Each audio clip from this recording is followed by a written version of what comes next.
After marinate थोडं खांड आणि गोड, थोडं गूळ आणि साखर टाकून मिक्स करून थोड्या वेळ बाजूला ठेवा. गुजराती कटकी.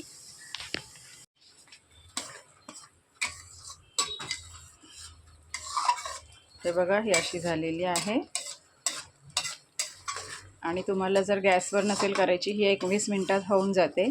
पण तुम्हाला गॅसवर नसेल करायची, तुमच्याकडे चांगलं ऊन असेल तर तुम्ही, ऊन किती येतं त्याच्यावर अवलंबून आहे, 4-5 दिवसात ही कटकी तयार होते. आणि जर उन्हाचा कमी हे असेल, तुम्हाला ऊन कमी येत असेल तर 8 दिवसात तुमची ही कटकी रेडी होते. असं कैरीचे तुकडे पारदर्शक दिसायला पाहिजे. हे बघा. तर ह्याच्यात वेलची, जिरं आणि दालचिनी आणि लवंग वाटून असं अर्धवट वाटून टाकायचं आहे.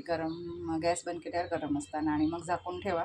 1-2 तासांनी गार झाले की मग त्याच्यात लाल मिरची आणि थोडंसं तुम्हाला पाहिजे तर धण्याचा पावडर टाकून बरणीत भरून ठेवा. उन्हाची कटकी, मोरंबा करतो तशी गुजराती कटकी प्रिपरेशन.